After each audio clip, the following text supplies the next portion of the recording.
Most skydivers jump off a plane flying 3.8 kilometers above the ground. But imagine jumping off something even higher, like the International Space Station. Unless you have a supersuit like Tony Stark, it's not gonna end well. But let's pretend Iron Man lends you one. Okay, ready? 3, 2, 1, jump! Wait, what? That's right, you won't fall straight down. In fact, it'll take you at least 2.5 years before you reach the surface. So what's going on?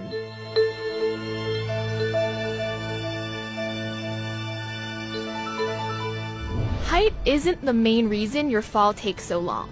In fact, if you fell like a normal skydiver, it would only take you about 2 hours.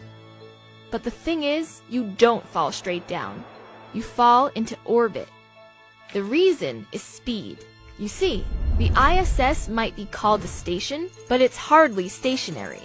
It's actually moving 12 times faster than a jet fighter. If you shot anything at that speed on Earth, by the time it was about to hit the ground, it would miss. In the same way, the ISS isn't floating in space, it's falling towards Earth and missing. And when you jump off the ISS, you're initially moving at the same speed, so you end up in orbit too, at least for a while. Now, even though it's so high up, the ISS is pushing through a very thin atmosphere, so that friction against the atmosphere slows it down. So the station fires engines to maintain speed and keep from crashing into the Earth. But sadly, your supersuit doesn't come with engines strapped to your feet. This has 2 consequences. First, it means you can't maneuver and have to hope that any of those 13,000 chunks of space debris don't impale you. Second, without rockets to maintain your speed, it'll slow you down and spiral toward Earth. But it won't be quick. The Chinese space station Tiangong-1, for example, took about 2 years to fall out of orbit. On the ISS, you're higher up, so you'll take roughly 2.5 years. But once you strike the atmosphere, your long wait is over, and it's go time. As you re-enter, you have one goal: slow down. You're traveling at hypersonic speeds.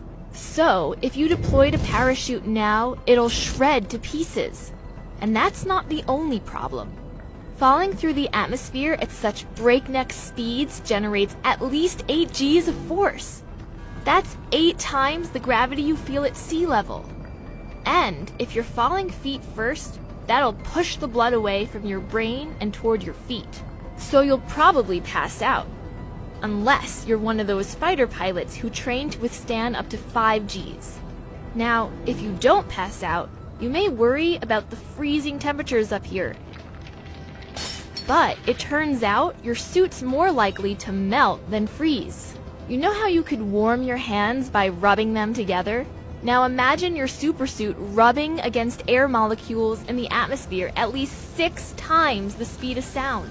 You'll heat up to about 1,650 degrees Celsius, hot enough to melt iron.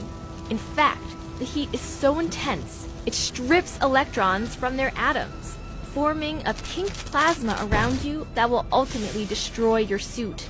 If that's not enough of a problem, the drag will rip off your limbs. But thankfully, Tony Stark has your back, and somehow your supersuit holds, with you intact. At 41 kilometers up, you've now reached the world record for highest skydive. In 2014, Alan Eustace wore a pressurized spacesuit as he rode a balloon up to this height. He broke the sound barrier on his way down before deploying his parachute and landed about 15 minutes after the drop. But you'll be falling much faster than Eustace, about 3 times the speed of sound. So in reality, you're not going to slow down enough to safely deploy your chute. That's where Iron Man can help us one last time. By 1 kilometer up, you've reached the territory of ordinary skydivers who don't need fancy suits to survive. At this point, your parachute can do what it does best. And it's finally time to land softly.